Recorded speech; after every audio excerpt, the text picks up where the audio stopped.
Hello students, आज हम discuss करेंगे एनसीईआरटी क्लास 10th एक्सरसाइज 2.2 का क्वेश्चन नंबर सेकंड है हमारे पास। Find a quadratic equation in which sum of zeros and product is given. ठीक है, यहाँ पे क्वाड्रेटिक इक्वेशन हमने फाइंड करनी है, सम ऑफ जीरोस गिवन है और प्रोडक्ट गिवन है। और लास्ट क्वेश्चन में क्या था, हमने जो है यहाँ पे जीरोस फाइंड करनी थी और सम ऑफ जीरोस एंड प्रोडक्ट निकालना था, मीन्स उनकी रिलेशनशिप निकाली थी। तो अब देखो यहाँ पे सम ऑफ जीरोस गिवन है, प्रोडक्ट गिवन है, and we know that general form of quadratic equation is ax² + bx + c।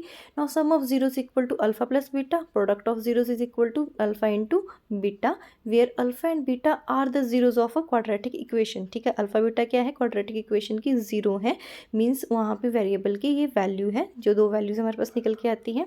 Now given है अल्फा बीटा इक्वल टू 1/4।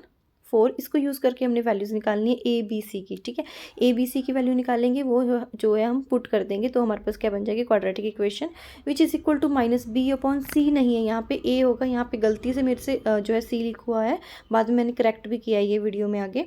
तो ये देखो, ये 1/4 इक्वल टू हो जाएगा -b/a। ठीक है, we know that. Now compare करेंगे वैल्यूज़ को, तो -b इक्वल टू क्या हो जाएगा 1 एंड b इक्वल टू -1। यहाँ से b की वैल्यू क्या आ जाएगी -1।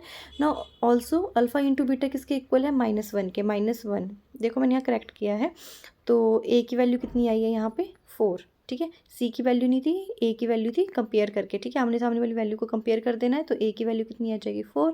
Now alpha into beta equal to -1 which is equal to c/a। इसमें भी हम जो है वैल्यू निकालेंगे। अब देखो यहाँ पे a की वैल्यू 1 आ रही है, बट दोनों इक्वेशन को में a की वैल्यू सेम आनी चाहिए ना, दोनों, उसके लिए हमारे पास a की वैल्यू तो सेम रहेगी। तो इसलिए हम क्या करेंगे, यहाँ से 4 से मल्टीप्लाई कर देंगे एंड 4 से ही डिवाइड कर देंगे, तो हमारे पास वैल्यूज़ आ जाएंगी। ठीक है, तो c की वैल्यू कितनी आ जाएगी -4, सो c इक्वल टू -4। ना इक्वेशन क्या बन जाएगी, ax² + bx + c। ठीक है, जर्नल फॉर्म थी, यहाँ पे a b और c की वैल्यू पुट कर देंगे और हमारे पास क्वाड्रेटिक इक्वेशन आ जाएगी। तो यह आ जाएगा 4x² - 1 × x plus -4, 4x² - x - 4। This is a quadratic equation. ठीक है, इस तरह से हमने क्वाड्रेटिक इक्वेशन फॉर्म करनी है।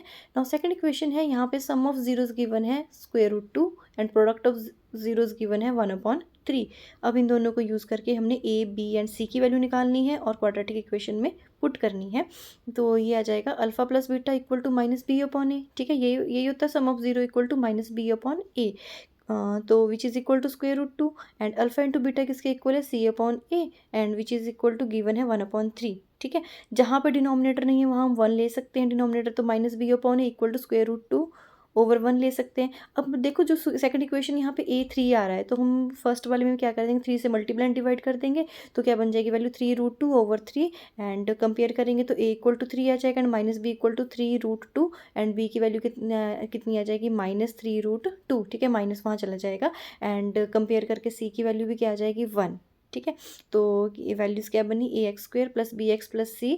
इसमें पुट करेंगे वैल्यूज़, ये बन जाएगा 3x² - 3√2x + 1 equal to 0। Now third है हमारे पास, थर्ड क्वेश्चन है 0, √5। ठीक है, ये गिवन है alpha plus beta -b/a which is equal to 0 given है and alpha into beta equal to c/a which is equal to √5 given है। ना -b/a इक्वल टू 0 है, तो 0 के नीचे हम 1 ले सकते हैं डिनोमिनेटर। ठीक है, जहाँ कोई डिनोमिनेटर नहीं वहाँ 1 आ जाएगा। कंपेयर करके, ठीक है, वैल्यू क्या आ जाएगी, b की वैल्यू क्या आ जाएगी -b equal to 0 and a की वैल्यू क्या आ जाएगी, a इक्वल टू 1। ठीक है, तो b की वैल्यू 0 हो जाएगी और a कितना हो जाएगा 1, और c/a इक्वल टू √5 है, तो यहाँ पे √5/1 हो जाएगा। a तो 1 है, तो c की वैल्यू कितनी आ जाएगी, √5। नाउ क्वाड्रेटिक इक्वेशन में पुट करेंगे, पुट करने के बाद वैल्यू क्या बनेगी हमारे पास, ये बन जाएगी, ये बन गई हमारे पास इक्वेशन। ठीक है, ना फोर्थ पार्ट है हमारे पास 1,1, मतलब सम ऑफ 0 1 है और प्रोडक्ट भी कितना है 1। तो alpha plus beta equal to 1 equal to -b/a and alpha into beta equal to 1 is equal to c/a। ठीक है, now -b/1 equal to -b/a equal to 1/1 लिख सकते हैं हम। कंपेयर करेंगे तो a कितना आ जाएगा 1 और -b आ जाएगा 1 के equal, which implies that b equal to -1। ठीक है, और c/a इक्वल टू 1 है, जहाँ डिनोमिनेटर नहीं वहाँ 1 ले लेंगे, तो c equal to 1 and a की वैल्यू भी 1। देखो, दोनों केस में जो है a की वैल्यू सेम होनी चाहिए, तभी हमारा क्वेश्चन करेक्ट है, अदरवाइज रॉन्ग है। तो इक्वेशन क्या बन जाएगी, ax² + bx + c। Journal form में पुट किया, ये बन जाएगा x² - x + 1।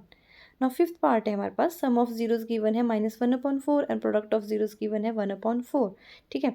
ये आ जाएगा alpha plus beta equal to -1/4 which is equal to -b/a and alpha into beta equal to 1/4 which is equal to c/a, ठीक है। कंपेयर करेंगे वैल्यूज़ को, 1/4 -1/4 इक्वल टू -b/a, कंपेयर करेंगे -b equal to -1 which implies that minus minus cancel हो जाएंगे, b equal to 1 and a equal to 4, c/a equal to 1/4, ठीक है। इसमें भी कंपेयर करेंगे, c इक्वल टू 1 और a की वैल्यू भी यहाँ 4 ही आ रही है। तो इक्वेशन क्या बन जाएगी हमारे पास, ax² plus bx plus c is equal to, values put करेंगे a b c की, ये बन जाएगा 4x² plus x plus 1। Now next part है हमारे पास, सिक्स पार्ट, 4,1। यहाँ पे sum of zeros alpha plus beta किसके इक्वल गिवन है, alpha plus beta is equal to 4 which is equal to -b/a होता है and alpha into beta product किसके इक्वल है 1 which is equal to c/a, ठीक है। वैल्यूज कंपेयर करेंगे, -b/a इक्वल टू 4, अब 4 के नीचे डिनोमिनेटर नहीं है तो 1 लगा देंगे, कंपेयर करेंगे तो -b equal to 4 which implies that b equal to -4 and a equal to 1 and next है alpha into beta, product given है c/a के which is equal to 1, compare करेंगे c equal to 1, b also equal to 1, तो ax² plus bx plus c is equal to, equation क्या बन जाएगी यहाँ पे, x² -4x प्लस 1, ठीक है। ये आ जाएगी जनरल